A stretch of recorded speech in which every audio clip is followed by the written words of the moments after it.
What are the video camera settings for hybrid photography and video? I will show you the general settings that are basically the same across all the brands. Terms and settings may differ per brand or even per type of camera within one brand, but I will make it as basic and as general as I can be. Video is often more intimidating for photographers, but if you look at it like this, video is exactly the same as photography. Just add some FPS, frames per second, into the mix, and that's it. Once you understand frames per second and a few basic rules you already know from photography, nothing is holding you back from making great videos. And remember, there is no right or wrong when learning about photography or videography. So if you know a lot about photography or videography, you might feel that I'm skipping information or not fully completing everything. That is intentional. I want to explain this in a simple, basic and very understandable way. I do not want to go too deep and into complex stuff. First, you need to understand the basics before you go into the under layers, and still you don't really have to if you understand the basics, I think, because video doesn't have to be that complex. So let us start with the video profile settings. Just like photography, video has different file types. A RAW photo from a Canon is called a CR3 file. A RAW file from a Sony is an ARW file. The same principle applies to video. In a video, you also have RAW files. RAW video gives you control over the white balance, tint, ISO, and much more. Also, Canon has RAW video files called CRM files. So if you look at a camera brand like Red, which only make video cameras, they call their RAW files R3D files. Standard video files use more familiar formats like MP4 or MOV, movie file. Just like in photography, you might think you always want to shoot RAW video, right? But here's the problem. If your camera can shoot RAW video, the files become huge. We shoot log. Technically, log is still a form of RAW-based recording, but it works differently. And that is what I will explain in the next part. Let us break down a log file. A log file is built of three things: the log file type, the color space, and the codec. Let us start with the log file type. The log file type defines the tone curve and dynamic range. Canon offers multiple log options depending on the camera. For instance, you have C-Log, C-Log 2 and C-Log 3. I use C-Log 2 because it has the most dynamic range and works the best for my color grading. And C stands of course for Canon, Canon log. A log file can still have a MP4 or a MOV extension, just like a standard video file. Next is the color space. The color space defines the color range of the file. The most used is Rec. 709. You've probably heard of that one. You can compare it to a sRGB in a photo camera setting. Some brands offer multiple color spaces. I use C Gamut, which stands for Canon Gamut, because it has a wider color space than Rec. 709. Then we have the codec types. The codec defines the compression of the file. It determines the file type, and this is one of the biggest challenges in video. More information means better quality, but also bigger files.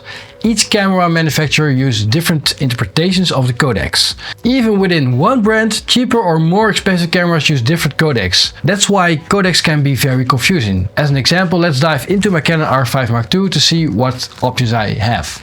I go to my menu settings of image quality or video quality. Every camera has similar options. If I say something incorrect here, please let me know. I'm trying to simplify something that can be very complex. So when you go to your image quality settings in your video settings, you can choose your codec file. Sony may call it file format. Nikon calls it video file type, I guess. Fuji calls it movie file type. The names differ, but the outcome is the same.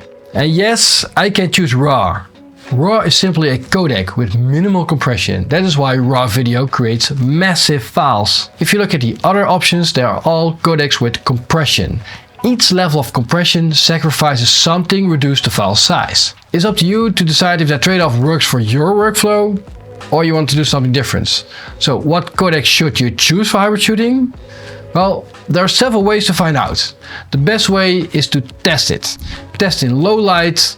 So put your camera on a certain codec and start testing your camera. Test in low light, test in bright light, to test the dynamic range of that codec. Import the footage in your video editor to check out if you like how it looks, if it's not too compressed or it's just perfect for your workflow, and also check how large the files can get on your computer, because it can get quite large. Some computers will struggle with certain codecs, but the best way is to have a great codec from the start without converting your codecs. Another option is to look up other creators using the same camera, but that means you are copying someone else. When you test it yourself, you gain a real feeling and understanding of what you're doing or what you're doing wrong.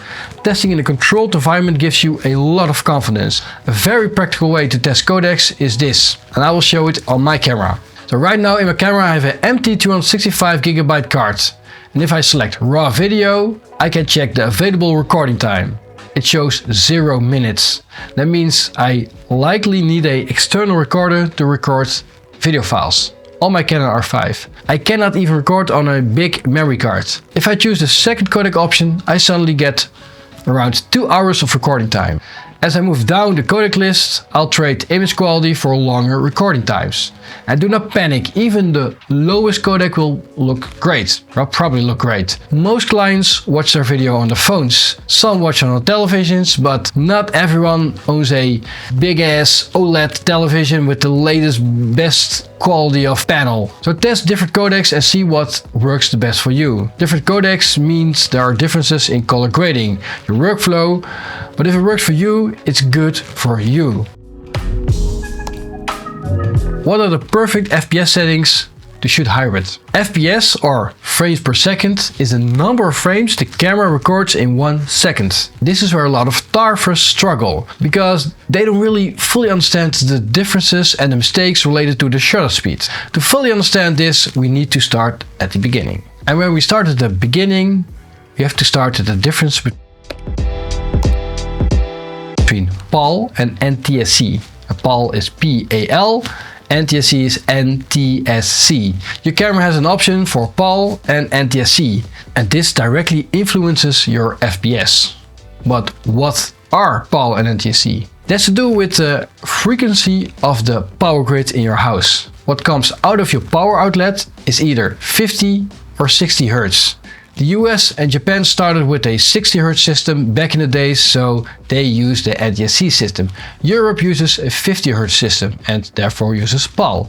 Besides that, there is a mix of PAL and NTSC systems all over the world, but they reduced it to a PAL or an NTSC system. That is why your camera allows you to switch between NTSC and PAL. So what does Hertz actually mean? If I connect a light bulb to a Dutch power outlet, because I'm Dutch, you probably didn't hear that, it runs at 50 Hz. That means the light turns on and off 50 times per second.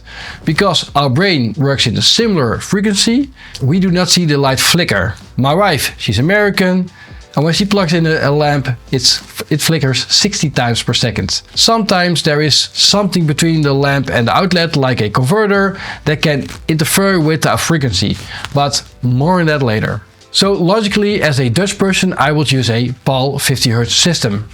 But there's a problem. Most online content is published on platforms based in the US, and they use an NTSC system as their standard. That is why your video can look strange on platforms like Instagram Reels. For example, you record a PAL video at 25 frames per second. That is the standard playback speed of a PAL system. You edit and export your video on a 25 frames per second timeline.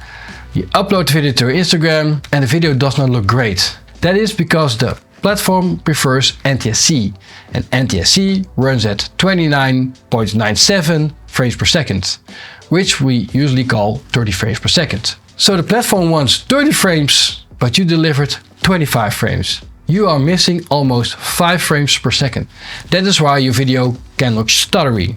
So how do we solve this? Well, it's very simple. Put your camera in NTSC mode. Nothing will break, you are simply recording in that preferred frame rate. Another option is to shoot PAL at 50 frames per second and convert it to 30 frames in editing. So what frames per second options are there? I will keep it very simple. You have 24 frames per second, while technically it's 23.98 frames per second for that classic film look. You have 25 frames per second for PAL, the native PAL basic play speed. Then you have the 30 frames per second, that's the version of NTSC, the standard playback. Then you have 50 frames per second and 60 frames per second. There are 2 times slow motion. And then you have 100 frames per second or 120 frames per second, because you double everything, you get a 4 times slow motion speed. These are the most common options. I mostly shoot at NTSC using 30 frames per second or 60 frames per second because it works better for social media and editing, but sometimes you will see light flicker in your camera screen. Later in this video, in the chapter about problems with hybrid shooting, I will go deeper in this subject.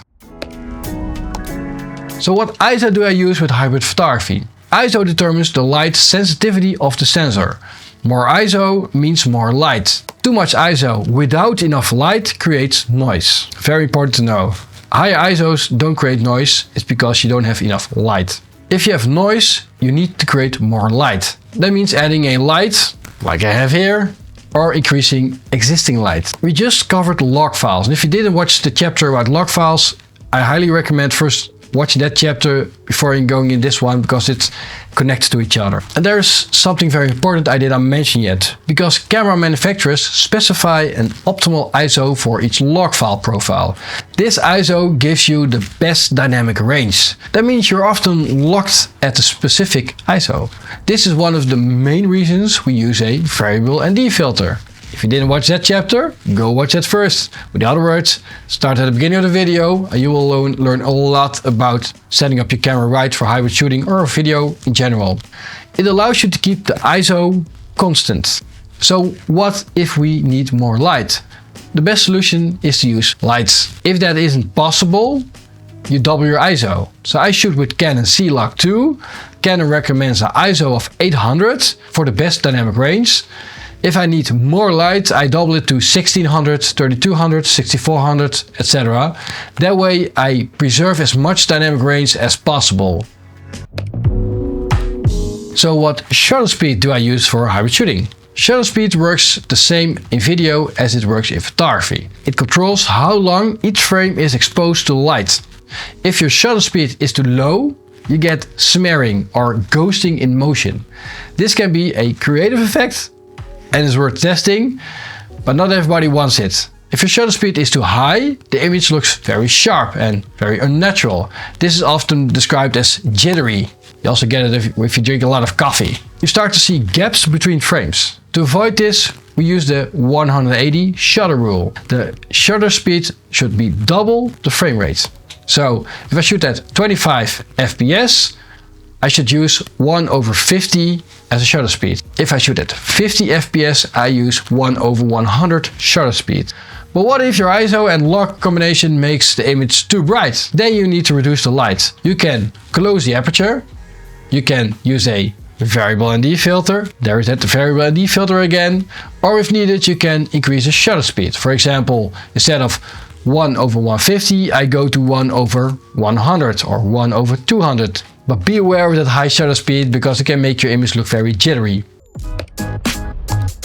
So what aperture do I use for hybrid shooting? Aperture works the same in video as in photography. A wider aperture, meaning a smaller f number, creates more background blur, or bokeh like we call it in photography. A smaller aperture means a larger f number. It creates more depth. The best aperture depends on what you want to show. It depends on the available light. If you want a subject isolation, use a wider aperture. If you want more context in the frame, tell more story, use a smaller aperture. I typically shoot between f2 and f4 when I'm shooting video.